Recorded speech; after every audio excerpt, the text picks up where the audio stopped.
Hello students. आज के lecture में हम पढ़ रहे हैं एक्सटर्नल ट्रेड। यह है पार्ट 1 ऑफ द वीडियो। इसमें हम लोग पढ़ेंगे एक्सटर्नल ट्रेड के बारे में एंड उसके बाद उसके प्रोसीजर के बारे में कि एक्सपोर्ट ट्रेड क्या होता है। एंड उसके बाद जो पार्ट 2 आएगा हमारा, उसमें हम लोग पढ़ रहे होंगे इंपोर्ट ट्रेड के बारे में। तो एक्सटर्नल ट्रेड की डेफिनेशन पे आ जाते हैं पहले तो हम, which is buying and selling of the goods across the border of the country is known as export trade. मतलब आप अपनी कंट्री के बाहर जाके अगर कोई ट्रेड करते हैं, एक्सचेंज करते हैं, तो that is known as export trade. उसमें हम लोग शुरुआत करते हैं कि reasons for external trade law. अब एक्सटर्नल ट्रेड आप पढ़ेंगे तो आपको सबसे पहले समझ आएगा कि एक्सटर्नल ट्रेड ऐसे ही नहीं हो जाता, बहुत सारे रूल्स एंड रेगुलेशंस हैं। एंड उसका कारण क्या है, सबसे पहले तो वही समझते हैं हम लोग कि non accessibility of the route trade routes. अब जैसे बहुत सारे ट्रेड रूट्स हैं, राइट, जैसे सिल्क रूट है आपका, वैसे ही बहुत सारे ट्रेड रूट्स हैं। तो वो ट्रेड रूट्स पे कभी कभार किसी का एक्सेस ही नहीं होता, बहुत दूर है, या तो फिर वो पर्टिकुलर एरिया में कोई एक ही कंपनी का मोनोपोली है, तो कैसे वर्क करेंगे। तो इसके लिए एक वो एक्सटर्नल ट्रेड लॉ लगाना बहुत ज़रूरी हो जाता है। फिर उसके बाद प्रोसेसिंग एंड फिनिशिंग रिक्वायर्ड। अब जैसे आपने बोला कि ठीक है, हम कोई भी गुड्स एक्सचेंज करना अलाउ कर देते हैं, हम कोई रूल्स एंड रेगुलेशंस नहीं लगाते, बट उसमें कितनी सारी इलीगल एक्टिविटीज़ हो जाएंगी। प्लस हमारे पास बहुत सारी प्रोसेसिंग एंड फिनिशिंग जो रिक्वायरमेंट्स होंगी, स्कैम्स बहुत सारे बढ़ जाएंगे, वो सारी खत्म हो जाएंगी। तो ये सारी चीज़ों की रिक्वायरमेंट होती है। Then we have lack of trade agreement. बहुत सारे लोग ट्रेड एग्रीमेंट आज भी नहीं करवा रहे। तो उसका कारण ही यही है कि if there is not a single law कि भाई करवाना ही करवाना है, तो तब तक ये चीज़ एप्लीकेबल ही नहीं होगी। क्योंकि अगर लॉ होने के बाद भी लोग नहीं कर रहे हैं, तो लॉ हटा दिया फिर तो कोई भी नहीं करेगा। तो फिर स्कैम्स होने की या फिर कोई भी फिशिंग अटैक्स होने की, फिशिंग होने की बहुत ज़्यादा मतलब क्या बोल सकते हैं, मात्रा बढ़ जाती है। तो वो सब चीज़ें एलिमिनेट करने के लिए हम लोग एक्सटर्नल ट्रेड लॉज लगाते हैं। फिर उसके बाद हम आ जाते हैं एक्सटर्नल ट्रेड की इम्पोर्टेंस पे। सो इम्पोर्टेंस क्या है, एक तो स्पेशलाइजेशन प्रमोट करती है। जैसे कंपनी अगर बाहर भी बेचना शुरू करेगी, तो वो चाहेगी कि मेरा जो बेस्ट प्रोडक्ट हो वो पहले बाहर बिके, फिर बाद का हम लोग देखेंगे। तो वो जो बेस्ट प्रोडक्ट वाली बात होती है ना, तो वो प्रमोट करना बहुत ज़्यादा ज़रूरी हो जाती है। तो वो बेस्ट वाला जो होता है ना, वो अपने आप ही स्पेशलाइजेशन आपको नेसेसरी बना देता है। Then we have improved standards of living. अब बाहर से अगर प्रोडक्ट्स आ रहे हैं तो मे बी वो अच्छे प्रोडक्ट्स भी हो सकते हैं, एंड उसकी वजह से हमारे जो कंट्री के लोग हैं उनकी स्टैंडर्ड ऑफ लिविंग भी हाई हो सकती है, राइट। फिर उसके बाद आ जाता है एनहांसेस कंपटीशन। जो डोमेस्टिक कंपनीज हैं वो तो है ही हैं, साथ में बाहर की एक और कंपनी आ रही है, कंपटीशन तो अपने आप ही बढ़ जाएगा। Then we have employment opportunities. So employment opportunity बहुत ज़्यादा हो गई, क्योंकि इतने सारे लॉज हैं, इसमें कितने सारे आपको कमिश्नर्स चाहिए, कितने सारे आपको, यहाँ पर है भी देखो हमारे पास पॉइंट, एजेंट्स चाहिए। तो वो सारी चीज़ें इतनी सारी जब अमाउंट में बढ़ जाएंगी तो अपने आप ही एम्प्लॉयमेंट जनरेट हो जाती है। फिर उसके बाद प्राइस इक्वलाइजेशन। बाहर से कोई कंपनी है, डोमेस्टिक कंपनी है, डोमेस्टिक कंपनी चाहे तब भी प्राइस नहीं बढ़ा सकती, क्योंकि एक कॉम्पिटिटर है जिसको इंडियन मार्केट के बारे में कुछ नहीं पता, उसको बस इतना पता है कि यहाँ पे लोकल इतना चल रहा है रेट, तो वो तो उसी रेट पे बेचेगा, राइट। तो प्राइस इक्वलाइजेशन हो जाता है, कभी भी कोई एकदम से प्राइस शूट नहीं कर सकता। फिर we have international relations. So international relations बहुत ज़्यादा डिपेंड करते हैं हमारी ट्रेड के ऊपर, राइट। जैसे कोई भी वॉर होती है तो उसमें पता है बोल देते हैं कि हम आपके साथ ट्रेड बैन कर देंगे। तो जब ट्रेड बैन हो जाएगा तो फिर बहुत प्रॉब्लम्स हो जाती हैं कंट्री के अंदर, तो रिलेशंस बहुत अच्छे हो जाते हैं या फिर ख़राब भी हो जाते हैं, वैसा वैसा दोनों चीज़ें होती हैं इसमें। फिर वी हैव इकोनॉमिक ग्रोथ। बाहर से चीज़ें आ रही हैं, हमारे कंट्री में आके इन्वेस्ट कर रही हैं, तो इकोनॉमिक ग्रोथ बढ़ जाती है। Then we have utilization of resources, either manpower हो और आइदर नेचुरल रिसोर्सेज हो, सारे के सारे ही कल्टिवेट होते हैं साथ में। Then we have difficulties. So difficulties के ऊपर आ जाते हैं, एंड उसमें देखते हैं कि सबसे पहली चीज़ तो डिस्टेंस ही है हमारा, बहुत सारा डिस्टेंस होता है।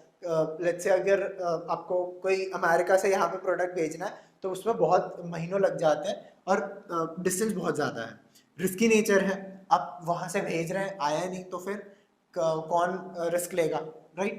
फिर उसके बाद difficult of transport and communication.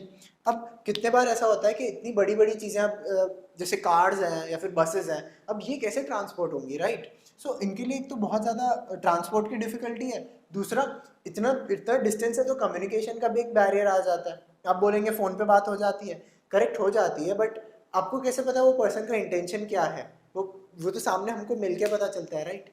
तो वो बहुत सारी चीज़ें होती हैं, तो वो एक तो बैरियर हो जाता है। Then we have legal and custom complications.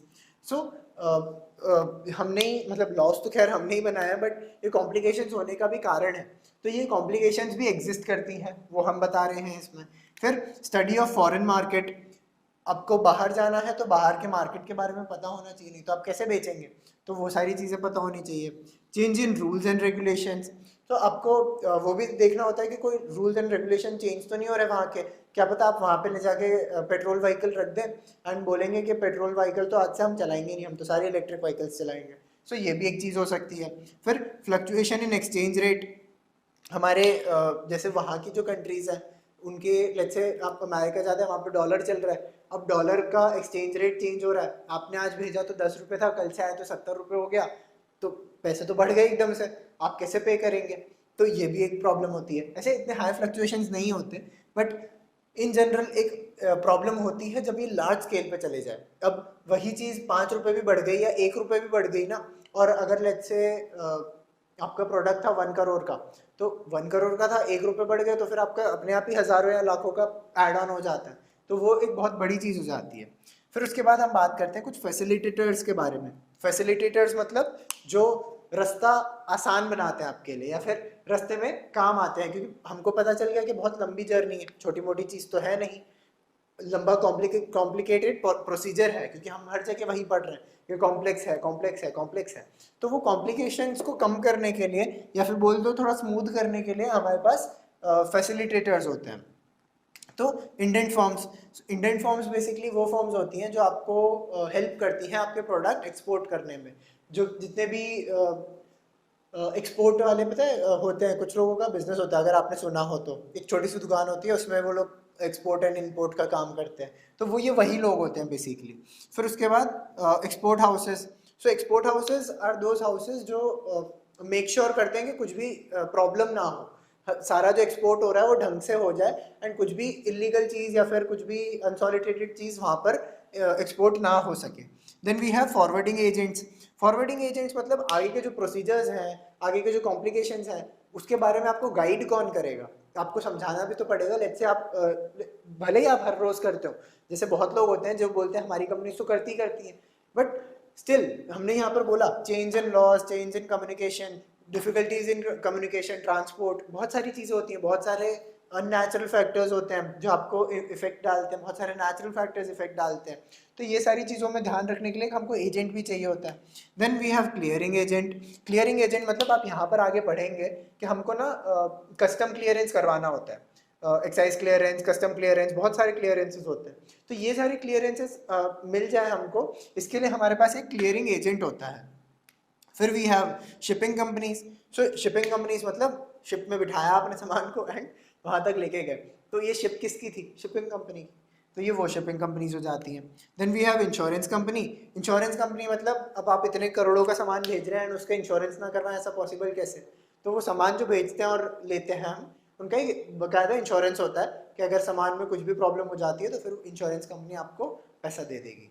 तो ये वो हो जाता है। फिर उसके बाद हो जाता है ट्रेड कमिश्नर। ट्रेड कमिश्नर हम इधर आगे भी पढ़ रहे होंगे। तो trade commissioner are the people जो आपको बोलते हैं कि ठीक है भैया सामान भेज सकते हो, सब कुछ सही है आपका और कुछ भी गलत नहीं है, या फिर कोई भी कस्टम आपका सॉरी कोई भी लीगल प्रोसीजर बाकी नहीं है, तो वो पर्सन होता है ये। हम लोग आ जाते हैं प्रोसीजर ऑफ एक्सपोर्ट में, which is one of the biggest topics of our chapters. फिर उसके बाद हम लोग आ जाते हैं सबसे पहले ही हम लोग आ जाते हैं इंक्वायरिंग एंड सेंडिंग क्वेश्चंस।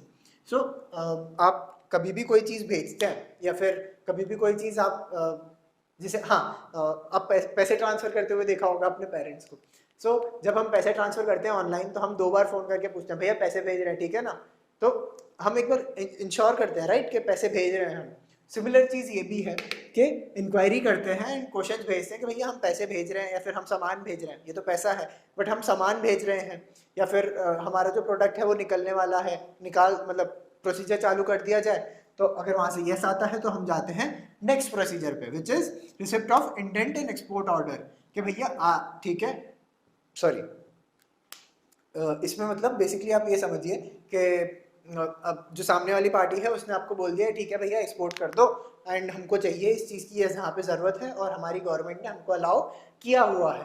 तो ये सारी चीज़ें एक्सपोर्ट ऑर्डर के अंदर आती हैं। फिर आती है क्रेडिट इंक्वायरी कि भैया पैसे तो भेज दोगे ना मतलब हम इधर से सामान भेज दें और पता चले वहाँ से तो पैसे ही नहीं आए या फिर आ ही नहीं सकते, वो पॉसिबल मतलब वो पॉसिबिलिटी हो सकती है। तो एक बार हम वो पूछते हैं कि भैया क्रेडिट आ जाएगा ना, पैसे आ जाएंगे ना, वो चीज़। फिर we have obtaining export license. अब एक्सपोर्ट लाइसेंस बेसिकली वो चीज़ होती है कि आपको परमिशन है एक्सपोर्ट करने की, आप चीज़ें यहाँ से वहाँ भेज सकते हैं। तो वो उसका भी एक पर्टिकुलर लाइसेंस होता है आपके पास, एक तो वो आपको ऑब्टेन करना पड़ता है। फिर production and procurement of goods. So production आपने बोल दिया ठीक है, उसने बोला ठीक है भैया भेज दो सामान। अब आप बैठेंगे बनाने कि भैया ठीक है चलो बल्क में सामान बनाओ, उसको पैक करो, प्रोक्योर करो एंड वहाँ पे भेजना शुरू कर दो। अब हम लोग आ जाते हैं प्री शिपिंग इंस्पेक्शन पे। सो प्री शिपिंग इंस्पेक्शन ऐसा मान लो कि जब आपका सामान बेसिकली आप प्रोड्यूस कर चुके हैं, आपके पास फैक्ट्री में डब्बा बना हुआ रेडी है, तो अब आप दिखाते हैं, जो कस्टम वाले लोग होते हैं उनको दिखाते हैं। तो बेसिकली कस्टम पहले हम समझ लेते हैं। कस्टम बेसिकली वो एक ऐसा काइंड ऑफ लीगल अथॉरिटी है जो बोलती है कि भैया सारे लॉ ठीक से एक्सपोर्ट के ढंग से चल रहे हैं ना, सारे के सारे, कोई कुछ गलत काम तो नहीं कर रहा। तो वो गलत काम नहीं हो रहा है इसकी इंश्योरिटी देती है आपकी बेसिकली कस्टम। सो कस्टम अब आके चेक करता है प्री इंस्पेक्शन में फैक्ट्री में आके कि भैया सारा सामान अच्छा है ना, ठीक है ना, और जैसे पैकिंग करनी चाहिए वैसे ही करी है ना, इन लोगों ने कुछ गलत पैकिंग का तो ऐसा नहीं कर दी। तो वो सब कुछ एक बार चेक किया जाता है। फिर उसके बाद होता है excise clearance. So excise is a basically kind of क्या बोल सकते हैं, पेमेंट टाइप्स ऑफ थिंग जो आपको क्लियर करनी होती है। जब मतलब बेसिकली ये सब कुछ आपका हो चुका है, इंस्पेक्शन आप कर चुके हैं, इंस्पेक्शन के बाद आपको एक ठप्पा मिला जाता है कि भैया ठीक है सब कुछ हो चुका है, इन लोगों को अब आप इस तारीख को बुलाएंगे शिप में सामान लोड करने के लिए। उसको बोला जाता है एक्साइज एंड क्लियरेंस। फिर उसके बाद होता है payment and marketing of goods, sorry marking of goods. जब इतना सारा सामान है तो आपको अपने डब्बे पे ठप्पा लगा के भेजना पड़ेगा ना कि हमारा ये डब्बा है। तो वो पता करने के लिए हम एक मार्क लगाते हैं। दूसरा, शिप में जा रहा है सामान या फिर हवाई जहाज में जा रहा है, तो उस अकॉर्डिंग हमें क्या बोल सकते हैं, एक अच्छा मतलब वो करना पड़ता है कि अच्छे से पैकिंग हो, कुछ भी खराब ना हो, कुछ टूटे नहीं अंदर। तो वो सारी चीज़ें हमें ध्यान रखनी पड़ती हैं। Appointment of forward agent. So हमने इधर फॉरवर्ड एजेंट की पहले भी बात करी थी। सो फॉरवर्ड एजेंट मतलब वो आदमी जो आगे के लीगल प्रोसीजर्स संभालता है, तो ये वो आदमी है। फिर उसके बाद dispatch of goods by rail and road. हमारे फैक्ट्री में सामान था अभी तक, अब हम फैक्ट्री से शिप के पास पहुंचाएंगे सामान, तो उसके लिए हमें आइदर रेलवेज भी होता है और रोडवेज भी होता है, दोनों ही होते हैं। तो हम लोग रोड से भी पहुंचाएंगे, आइदर रेल से पहुंचाएंगे। फिर formalities to be completed by the agent. So अब हमारा जो फॉरवर्ड एजेंट है वो अब आगे का सामान जैसा भी होगा, जो प्रोसीजर होगा वो देखेगा। हम प्रोसीजर भी समझेंगे क्योंकि हमारी बुक में दिया हुआ है। तो हम प्रोसीजर समझने के लिए बात करेंगे आगे कस्टम परमिट की। सो हमने कस्टम तो समझ ही लिया। कस्टम के बाद जब सामान उधर पहुंचा तो कस्टम के द्वारा चेक किया जाएगा डब्बा खोल खोल के कि भैया देखो सामान सब कुछ ठीक है ना, कुछ इलीगल सामान तो भर के नहीं भेजा है, और दूसरा पैकिंग सही है कि नहीं है। तो ये सारी कस्टम परमिट हमको मिलती है देखने के बाद। फिर उसके बाद होता है ऑब्टेनिंग शिपिंग ऑर्डर। जब ये सब कुछ हो चुका है तो हम लोग शिपिंग ऑर्डर बोलते हैं कि भैया चलो हमें शिपिंग ऑर्डर दे दो, हम लोग तो अब मतलब सारा का सारा मतलब शिप पे सामान चढ़ाना शुरू करेंगे। फिर कंप्लीशन ऑफ शिपिंग बिल कि भैया शिप पे सामान चढ़ चुका है, उसका आपको बिल मिलता है कि सामान आपका चढ़ चुका है ऊपर। फिर उसके बाद पेमेंट ऑफ डॉक ड्यूज। अब सामान कैसे चढ़ता है शिप में, हमारे पास एक क्रेन होती है जो हमारे ट्रक में से या तो हमारी रेलवे ट्रेन में से सामान उठाता है एंड शिप में रख देता है। तो वो जो रखने का जो पैसा होता है उसको डॉक ड्यूज बोला जाता है, क्योंकि डॉक मतलब ऊपर जो आपकी स्पेस होती है ना जहाँ पे सामान रखते हैं शिप में, उसको डॉक बोला जाता है। So payment of dock dues. फिर उसके बाद हम लोग करते हैं कस्टम वेरिफिकेशन। सामान अंदर चढ़ने के बाद कस्टम फिर से चेक करेगा, क्योंकि कस्टम है, तो वो अंदर रख के फिर से सामान चेक करते हैं कि सामान सही जगह पे रखा है कि नहीं और सामान ठीक है कि नहीं। फिर उसके बाद देखा, फिर एक होती है मेट्स रिसिप्ट। मेट मतलब आपका जो शिप का कैप्टन है, वो कैप्टन जो भी मतलब क्या बोल सकते हैं, उसकी रिसिप्ट होती है, उसकी अथॉरिटी होती है ना कि मेरी शिप पे सामान रखा है, तो उसके पास भी तो होनी चाहिए प्रूफ कि मेरी शिप पे सामान है, क्या पता वो इलीगल सामान लेके जा रहा हो, तो उसके पास भी एक रिसिप्ट होती है। वो रिसिप्ट आपको मतलब दी जाती है, मेच रिसिप्ट बेसिकली। फिर उसके बाद आता है बिल ऑफ लैंडिंग, कि ये शिप इतने बजे यहाँ से चली थी और इतने बजे इस दिन इस जगह ये शिप का नाम यहाँ पर लैंड करेगी या फिर यहाँ पर आएगी, तो इसको बोला जाता है बिल ऑफ लैंडिंग। फिर उसके बाद आ जाता है इंश्योरेंस ऑफ कार्गो। जैसा हमने बोला कि करोड़ों का सामान जा रहा है, तो ऐसा तो है नहीं कि भैया हम बिल्कुल ऐसा छोड़ दें, सामान डूब गया या कुछ हो गया तो क्या मतलब बहुत प्रॉब्लम हो जाएगी, राइट। तो हमको इंश्योरेंस करवाना भी ज़रूरी होता है। फिर एडवाइस टू एक्सपोर्टर, मतलब एक्सपोर्टर को बता दिया जाता है कि भैया सामान आ चुका है, आप निश्चिंत हो जाइए, और मतलब एजेंट उसको बता देता है एक्सपोर्टर को कि भैया सामान आ गया है, पहुंच गया है, शिप में जा चुका है, अब चला जाएगा। ये हो जाता है एडवाइस टू एक्सपोर्टर। फिर लास्ट चीज़ आ जाती है हमारी preparation of export invoice. Export invoice का मतलब आपके पास प्रूफ होना चाहिए ना कि भैया मैंने सामान यहाँ से भेज दिया है, तो ताकि तुम जिसको भेज रहे हो उसको बता सको कि भैया सामान आज भेज दिया मैंने। तो ये वो तरीका होता है कि मैंने एक इनवॉइस मेरे को मिल चुका है और इस इनवॉइस के आधार पे अब आती है हमारी securing of payment. So securing of payment में दो चीज़ें हैं, letter of credit and letter of hypothecation. So hypothecation मतलब दो टाइप के लेटर होते हैं। अब हाँ, इसके लिए हम एक छोटा सा कंसेप्ट समझते हैं। जब मैं ये चीज़ पढ़ रहा था तो मेरे लिए बहुत फैसिनेटिंग होता था। जैसे एक ये बैंक है, ये है हमारा रामू जो शर्ट्स बनाता है, ये हमारा क्या बना है इसको, Canada bank, sorry Canada shirts, जैसा हमने लास्ट टाइम डिसाइड किया था। तो ये रामू है, रामू बेसिकली अब क्या करता है कि बोलता है कि कनाडा शर्ट्स को कि हमको कुछ शर्ट्स की शॉर्टेज है, तो आप शर्ट्स इधर भेज दो। अब वो बोलता है ठीक है भैया मैं शर्ट तो भेज दूंगा, सॉरी रामू, हाँ उल्टा होता है, सॉरी रामू कनाडा को भेज रहा था, राइट। तो रामू कनाडा शर्ट बोलता है कि भैया रामू हमें थोड़ी शर्ट भेज दो। तो जब वो शर्ट भेजने की बारी आती है तो रामू बोलता है कि भैया मेरे पैसे तो बताओ मुझे कि मेरे को कैसे मिलेंगे पैसे। कनाडा शर्ट बोलता है कि ठीक है भैया मैं तो मेरे 100 रुपये दे दूंगा बैंक को।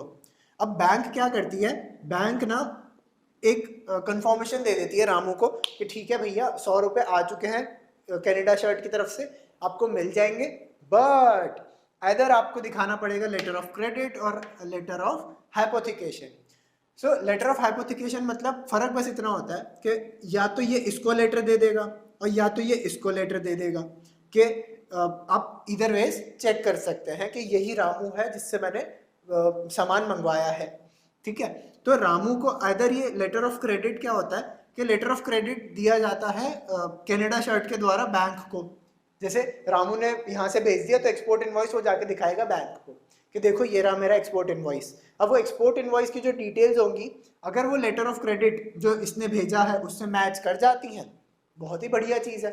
अगर नहीं मैच करती हैं तो क्या होगा कि जितना ये जो रामू है वो मतलब गलत आदमी है, राइट, उसको पैसे नहीं देने, उसको 100 रुपये नहीं देने। लेटर ऑफ हाइपोथिकेशन मतलब वो पहले से ही रामू को एक लेटर दे देता है कि भैया जैसे ही आपकी ये सारी हो जाए ना तो एक्सपोर्ट इनवॉइस के साथ लेटर ऑफ हाइपोथिकेशन अटैच करके बैंक में डाल दो, पैसे अपने आप आ जाएंगे। तो ये दो तरीके होते हैं जिससे आप पेमेंट सिक्योर कर सकते हैं अपना। तो ये था हमारा पार्ट 1। एक नेक्स्ट पार्ट में हम लोग पढ़ रहे होंगे इम्पोर्ट।